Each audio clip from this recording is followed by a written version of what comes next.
Dr. Odesky, thank you so much for coming on today. I'm so excited to talk about skin and everything skin because I think that is a topic I really haven't covered that much. And so it definitely has been something I've dealt with Lyme. I've never had skin issues until I had Lyme. And now I have like cystic acne and it just causes other things to come out. And I also have hives, which I never had before. So I'm excited to have you on because you're the expert of skin. Thank you so much for having me. I'm so happy to be here and talk about skin and viruses and how it all is connected. Yeah. So let's just dive in. And I would love for you to just talk about your transition from like Western medicine and to realizing why skin is like an indicator of what's going on inside. Yeah. So let's see. I have had rosacea for 20 years. And when I was first diagnosed, I thought, oh, okay, it's a skin rash. It's a skin issue. You're given topical creams. And, this was back in my mid 20s. So, I put the cream on and that was that. But fast forward 20 years of doing this and going to dermatologists, like the best dermatologists, and nobody was even addressing the possibility that it could have been related to gut or liver or anything other than something on your skin. That was pretty eye-opening that no one was able to have that conversation. And with my training as a chiropractor and kind of getting to the root cause of things, I knew that there was much more going on. So I think at that point, I just realized that Western medicine was probably not going to have the answers. And I needed to really just learn everything I could about the connection with gut and skin. Even if I wasn't finding research on rosacea specifically, I had to figure out how it was all connected and what was going on internally that was causing this to appear on the outside. So right. And what do you typically see when you have patients come in that's causing it? Like what is the typical culprits? What I'm finding with rosacea is there's really about 4 or 5 major things. Almost everyone has underlying gut issues. So either in this country, we've come to think that this is normal to have acid reflux and IBS and gas and bloating and food sensitivities. It's not normal at all. So I would say that almost 90% of rosacea patients have some sort of underlying gut issue. So that's one of the big ones. Liver is probably number 2, liver toxicity. So this is going to be different things you've been exposed to throughout your whole life that have been kind of building up in your liver that haven't been processed yet. And that was a big one for me. Going back, I had lots of antibiotics as a child. So my gut was horrendous, food sensitivities, and then combine that with different toxic exposures. I'd worked at a dry cleaners for a long time. I'd worked in a bar. And this is going back 20 years when people smoked cigars in bars, like just full of smoke. Right. That all kind of builds up. And if you're not eating the right foods or supplements to actually constantly kind of detox your liver, it ends up just being kind of overflowed. So I think of it as a sponge, and you're not able to sop up anything else if it's completely full. So when I started doing different detoxes and eating the right foods, it drastically got better. And that was just one piece of it. Another big one with skin issues is dormant viruses, which, as you know, never actually leave. They just tend to go dormant and sit there and wait until you're stressed or until something else is going on. And then they like to pop back up and say, I'm still here. That's a big one. Heavy metal toxicity. Almost all of us have that to some degree. It only builds as we get older. So that's a big one for rosacea. There's so many more hormonal imbalances, but those are really the main ones. That's how we start. We start with those and then we kind of continue. So when they come to you and they have some like a skin issue or whatnot, what kind of tests do you do to determine which one of those culprits it could be? By the time they come to me, they've already been diagnosed with rosacea. Like they've already been to dermatologists, right. Multiple dermatologists. They know they have rosacea. I know they have rosacea. So then it's really just a matter of starting to dig through their history. And I actually haven't. So a lot of the patients I've been working with have been through Zoom. This is all fairly new for me because this happened right when COVID started. So I've been mostly seeing patients over Zoom, and really I go by symptoms. So I know I could order all these tests, but for me, getting a really accurate history of going back to childhood. I mean, my intake form is like 20 pages long because I want to know everything about where they've worked, where they've lived, what they've eaten, what they've been exposed to. And from that, I get a really good sense of what we need to focus on in terms of healing and detoxing. Right. And most people, I would assume, probably have a liver that needs to be detoxed? We all have it to some degree, but I am finding that almost everyone with rosacea has a major toxic exposure that they may have completely forgotten about. I was talking with a girl last week who had grown up in Eastern France, and it turns out she kind of forgotten about it, but I think that was one of the big underlying causes for her was the Chernobyl cloud that ended up kind of right over their village. And then for years, there was just toxicity in the soil and the water and the air.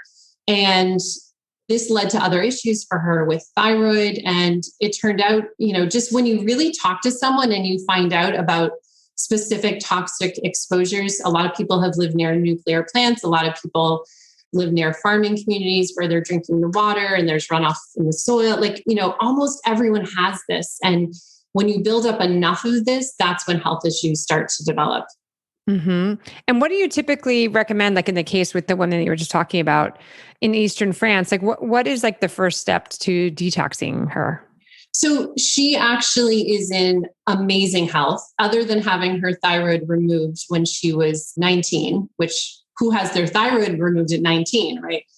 So that was kind of a big clue for me. But so we start with diet. Diet is the first thing. And most people have been trying a lot of typical diets. Like they'll say, I've tried paleo, I've tried AIT.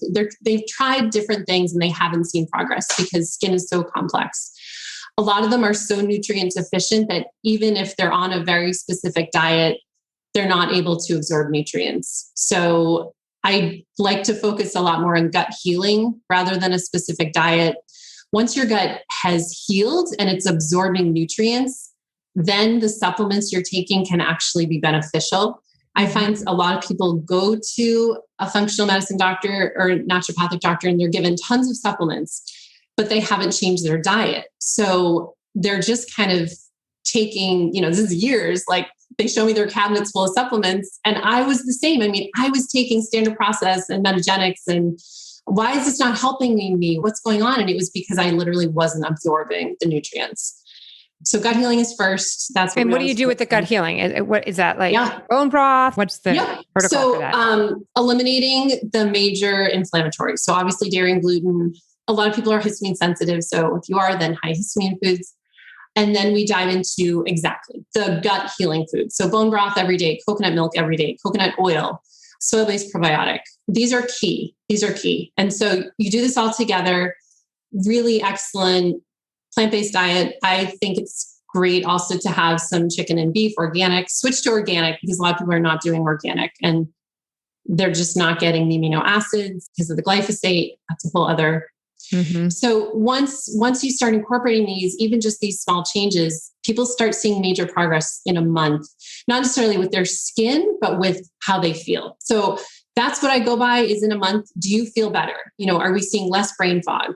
Are you having less acid reflux? All these things, this is like the beginning. And so once they start seeing progress, it's like, okay, now we have to keep going because you're not going to see skin clearing for several months. You have to trust that we have to heal all these other things first before we get to complete resolution of your skin. Right. That makes sense. And so it's about a month. That's good because I always thought it was going to be like years or no, because it took you that long to get to where you are, but you start feeling better after, a month. That's good.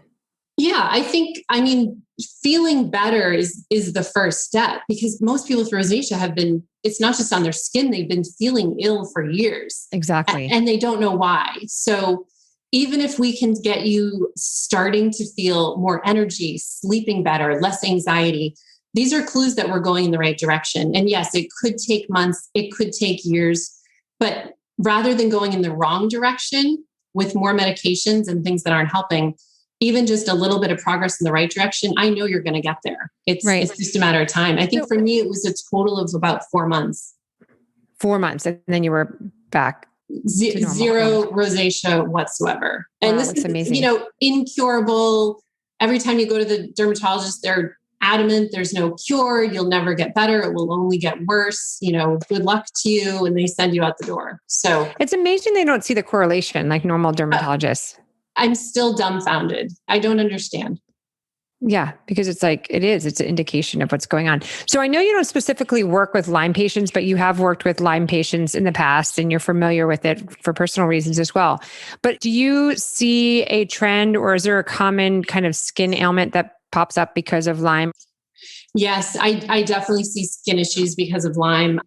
When your body is busy dealing with everything internal, so viruses, gut issues, liver toxicity, heavy metals, all the things we talked about, it's very hard for it to manage everything. You add in stress. Everyone knows, like when you're stressed, what's the first thing you notice? Your skin starts acting up, right? Mm-hmm.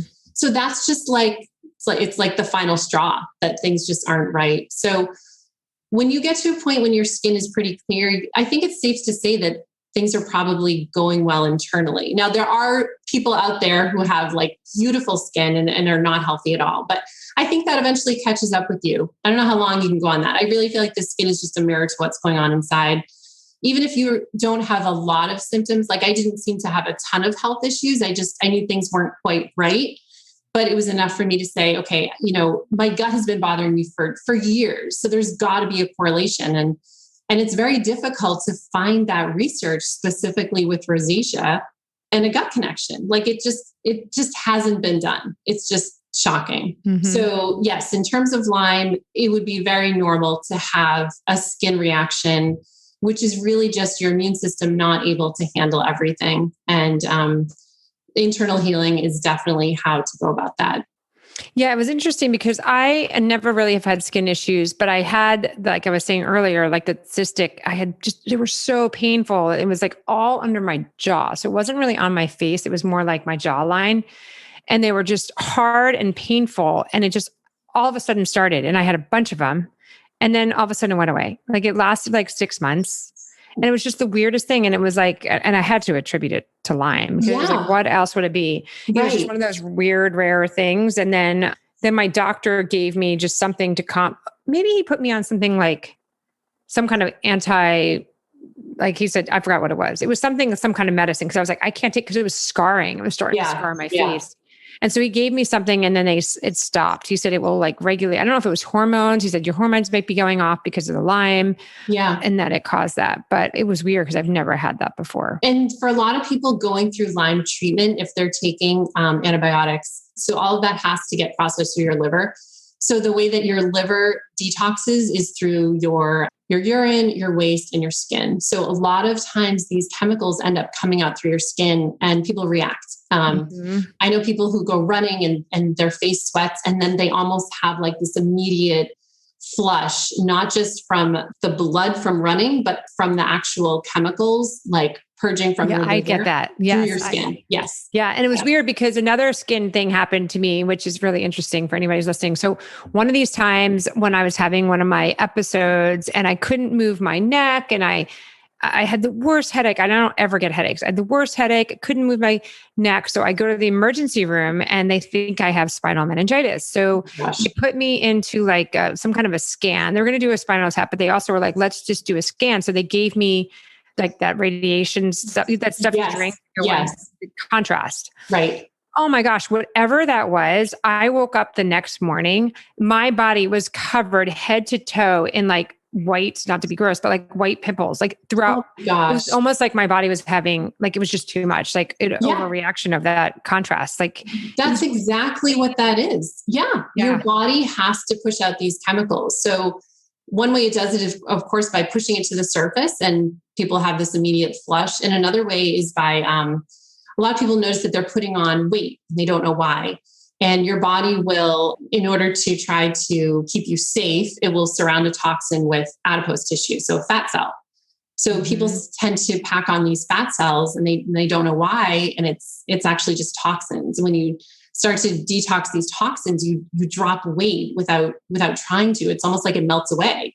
Because it doesn't need to be there. Well, it's funny because I also still get like my hives. I started only getting hives with Lyme, like as I've progressed. So I think I'd gone into like the mast cell thing with the histamine. And it's funny because like my doctor will say, well, where do you get the hives? And I was like, I only get it in my fat area.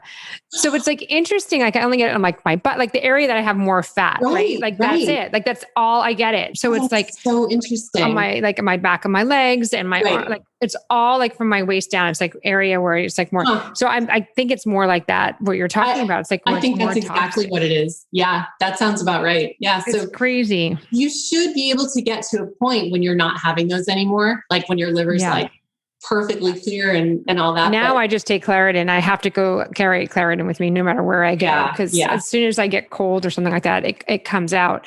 But yeah, it's really interesting. What else do you do to recommend? I know we touched on a little bit, but like the liver cleanse, like, is there anything or any other kind of detoxing? I assume the saunas, or is there anything else that you recommend to people? So exercise, like number one, at least a half an hour, that's going to start to flush out your liver. So I do a lot with food. The two components of liver detoxification, phase 1 and phase 2. Phase 1, you need either milk thistle or dandelion. That's key. So I have people drink that every day. Oh, like a tea. A milk thistle or dandelion tea. Yep. And then for phase 2, you need amino acids. And this is where a lot of people are not getting amino acids, because if you're eating foods that are not organically grown, they're mostly grown in glyphosate, sprayed with glyphosate repeatedly.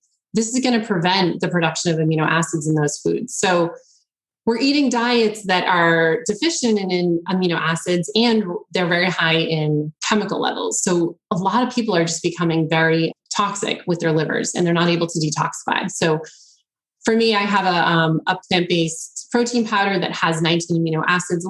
There are really good ways to bring that into your diet to supplement. And once I started doing that, it was almost like I could feel it coming out of my skin, the toxins. I wear a lot of silver jewelry, and every 3 to 4 days it would turn black.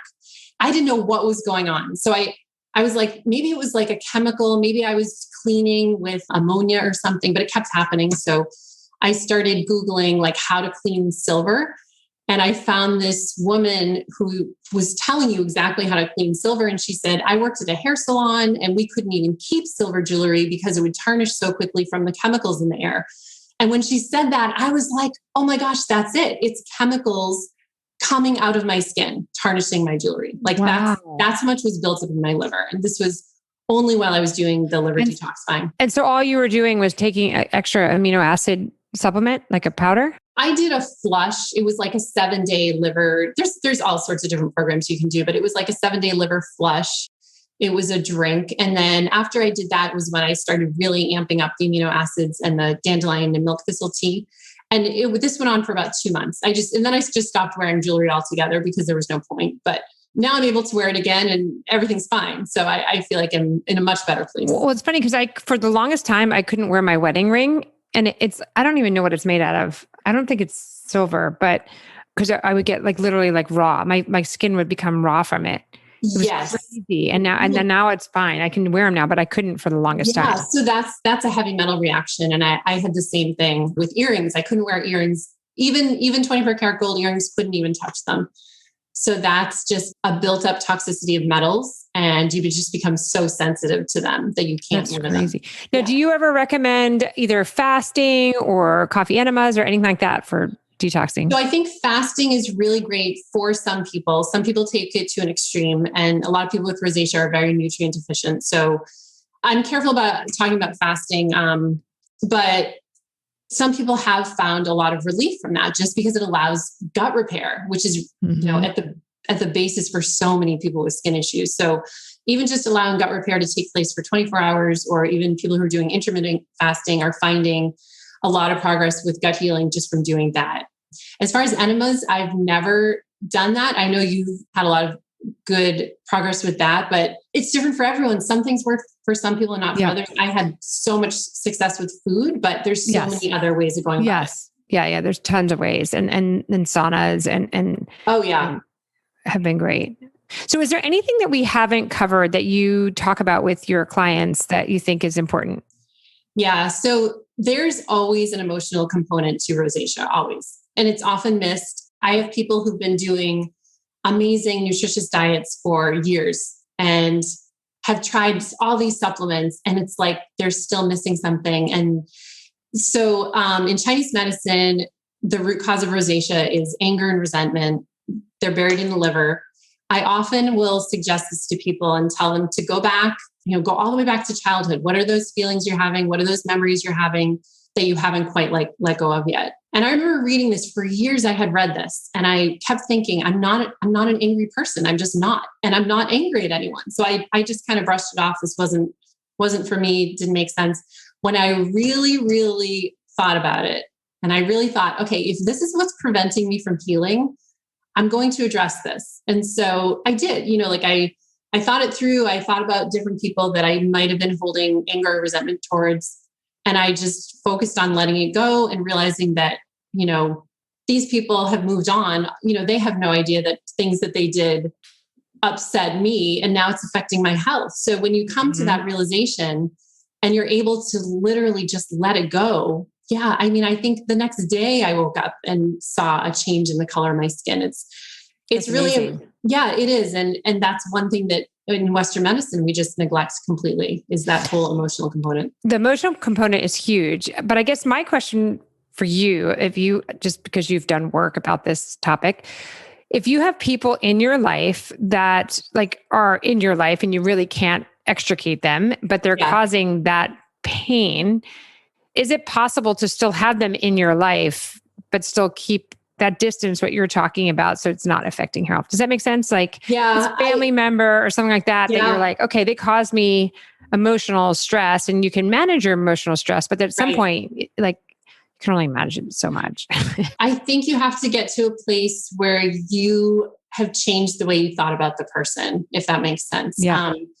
If you think about where they're coming from, not necessarily putting yourself in their shoes, but realize that perhaps they're not, where they should be. And who am I to judge, Right. And you're not going to change them. I'm not going to change them. Right. And they're probably not going to change. And I need to be okay with that, because in the next life, these things tend to take care of themselves. So I do the best I can. You do the best you can. Little things are, of course, anything can set someone off, but just always look at the big picture, does this really matter? Is it worth it? Is it worth getting so upset? It's not. And you know what? Most of the time, if you're having a problem with that person, it's probably, they're having a problem. It's them. It's not you, because they're having a problem with a lot of people. So you're like, okay, there's a reason why no one calls them or wants anything to do with them, so don't fall into their trap. But it's definitely hard to manage all that. But I definitely agree that emotional component is huge. Huge. Yeah. And for many people, that's the one thing that they haven't quite touched on yet.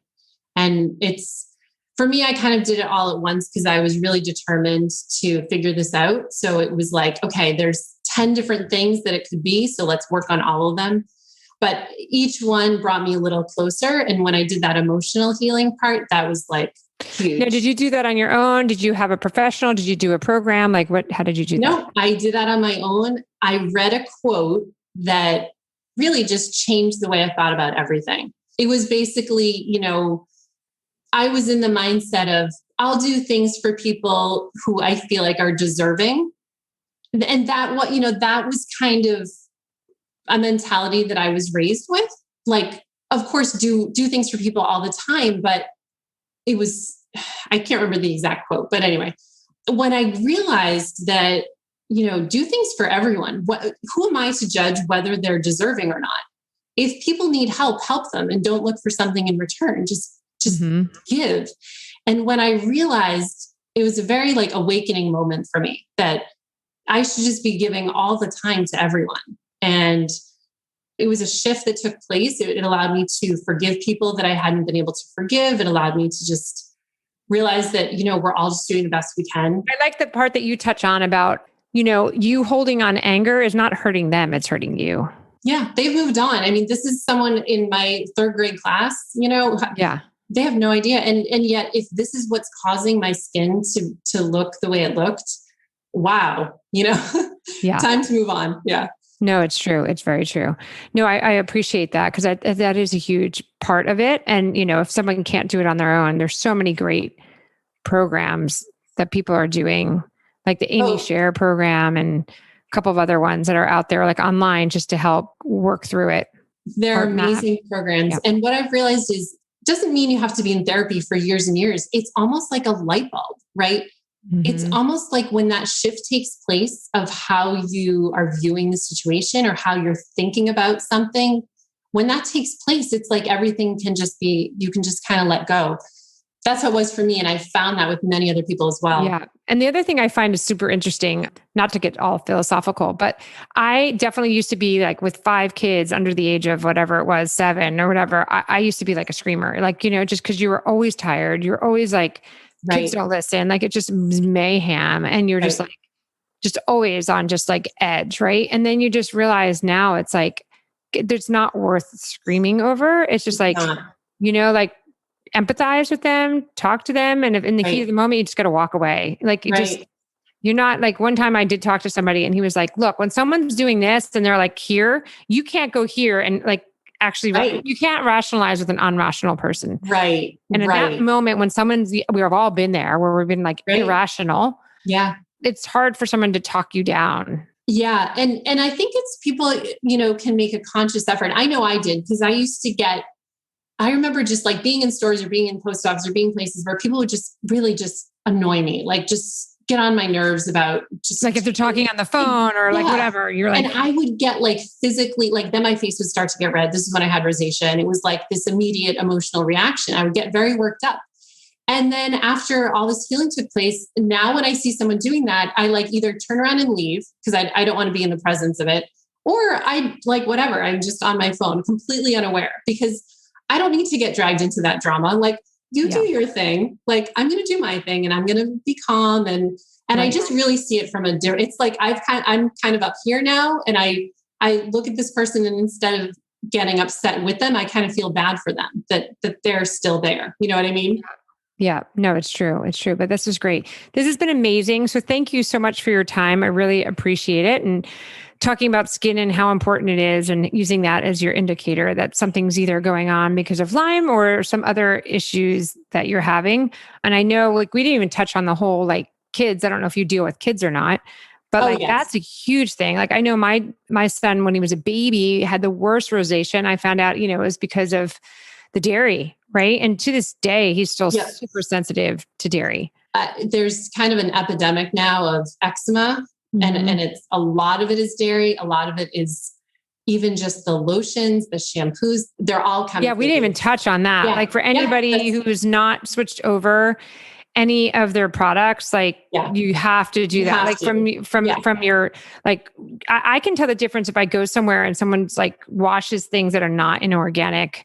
Oh, exactly. Yeah. Oh my gosh. Then, like, the air fresheners and then everything. And then even teenage acne, these girls are developing acne at much younger ages now. And for some of them, it's really difficult. So I've been doing some of that as well, because there's so much help out there. You just have to. Yeah. And for anybody who's listening, who doesn't even know where to start, like go to the Environmental Working Group website. There's an app that you can put in any product and it rates it. And it's amazing, because then it tells you what's good or bad. And as far as like the toxicity and why. And in even like, they're making these eyeshadows for little girls that have asbestos and mercury in them. So I know anything from China, do not buy, but makeup for the kids is all from China, and it's all the heavy metals, which is so bad. Yep. That was another whole eye-opening thing too, because I knew nothing about that. So, when you kind of clean up your skin and your diet, it's like, okay, what's next? And then you have to kind of go through your house and, okay, what kind of chemicals do we have in the house and what are we breathing? And kind of brings you down a full, and because I was not feeling well, I could literally walk in, like if I had a cleaning lady and I'd say like, here's all my organic stuff. And of course they don't want to clean with organic because it's a little bit harder and takes a little bit, it doesn't get as super clean. And I could literally walk in the house and I'd be like, okay, who's not using organic? And I could literally sniff it out and go find them in the bathroom and be like, you're not using it. And she's like, oh my God, how did you? I'm like, cause I can tell, like I'm immediately breaking out, and I can like, I smell it. As soon as I walk into a room, I'm like, I have to leave or I'm going to have a breakout. Yeah. And that smell, I mean, there's a reason that we have that sense. It's our body saying you shouldn't be here. You shouldn't be breathing this. But you get super sensitive when you have Lyme. Exactly. I like say to people, I'm like, don't you smell that? And they're like, what are you talking about? I'm like, you don't smell that? I'm like, it's driving me nuts. Yeah. You get so much more sensitive to everything. Yeah. Yeah. But I do think that once you're past that, I mean, like, while you're detoxing too, you're super sensitive to everything. So everything's coming out. But once you get over that, I really think that there's so much healing that can take place. And eventually a lot of people do get to a point where they can look back and think of it is a learning experience and think of the positive things that have come out of it. Even though it seems horrible while you're living through it, most people do get to the other side and realize that there was a purpose to all of it.